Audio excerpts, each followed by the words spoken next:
Power అన్నా నువ్వే దిక్కు నన్ను రక్షించాలి. ఎందుకంటే కిరణ్ రాయల్, మీ నమ్మకస్తుడైన కిరణ్ రాయల్ నన్ను మోసం చేశాడు.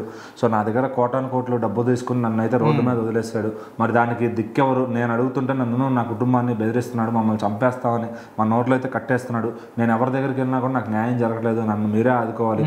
మరి మీ పార్టీలో అంటే నమ్మకస్తులు ఉంటారని అనుకుంటాం కదా, ఖచ్చితంగా అతను మిమ్మల్ని, మీకు కూడా మీ సిద్ధాంతాలకు కూడా వ్యతిరేకంగా వెళ్తున్నారు, మరి మమ్మల్ని ఏదైనా రక్షించండి అంటూ లక్ష్మీరెడ్డి అని ఆవిడైతే పవన్ కళ్యాణ్ గారికి వీడియో చెప్పుకున్నాను. మరి ఎందుకు ఈ ఇష్యూ? సో ప్రజెంట్ ఈ ఇష్యూ అనేది ఏపీ రాజకీయాల్లోనే దుమారం లేపుతుంది అనుకోవచ్చు. ఎందుకంటే ఏపీ రాజకీయాల్లో కూటమి ప్రభుత్వం ఉంది. సో కూటమి ప్రభుత్వంలో కూడా వన్ ఆఫ్ ది బెస్ట్, ప్రతి ఒక్కరు కూడా నోటెడ్ అయిన పేరు ఎవరంటే ఖచ్చితంగా జనసేన పార్టీ. సో ఈ జనసేన పార్టీలో పవన్ కళ్యాణ్ సిద్ధాంతాలని ప్రతి ఒక్కరు కూడా అనుసరిస్తూ ఉంటారు. ఆయన సిద్ధాంతాలు ఖచ్చితంగా ప్రజలందరూ కూడా సేవ చేయాలి. మనం ఏ స్థాయిలో ఉన్నా, ఎక్కడ ఉన్నా, ఏ పదవిలో ఉన్నా ప్రజలు అన్నమో రామచంద్ర అన్న వాళ్ళకి ప్రతి ఒక్కరు కూడా మనం సహాయం అందించాలి. ముఖ్యంగా మహిళల విషయంలో అయితే ఒక్క క్షణం కూడా ఆలోచించకుండా ప్రతి ఒక్కరికి సహాయం చేయాలి. ఇలాంటి ఒక మంచి మనసున్న వ్యక్తి పవన్ కళ్యాణ్ గారు. సో అలాంటి ఒక పార్టీలో ఇక్కడ తిరుపతి నియోజకవర్గానికి ఇన్ఛార్జ్గా ఉన్నటువంటి వ్యక్తి కిరణ్ రాయల్.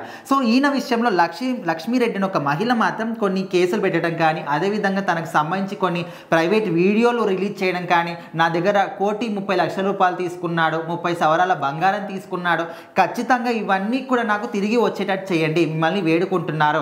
మీరు మహిళలకు ఎప్పుడు కూడా హెల్ప్ చేస్తూనే ఉంటారు, పదవిలోకి రాకముందు నుంచే కూడా మహిళలకు ఎప్పుడుగా అండగా ఉంటూ ఉన్నారు. కాబట్టి ముఖ్యంగా మీ పార్టీలోనే ఇలాంటి ఒక వ్యక్తి ఉన్నాడు, ఆయన నన్ను మోసం చేశాడు, ఖచ్చితంగా మీరే నాకు దిక్కు. ఆయన దగ్గర ఏవైతే నావి అన్నీ కూడా ఉన్నాయో, ఇక్కడ బంగారం కావచ్చు, డబ్బులు కావచ్చు, మిగతా ఏవైనా కూడా అన్నీ మీరే దయచేసి నాకు ఇప్పించిన విధంగా తను మాత్రం మొరపెట్టుకోవడం జరిగింది.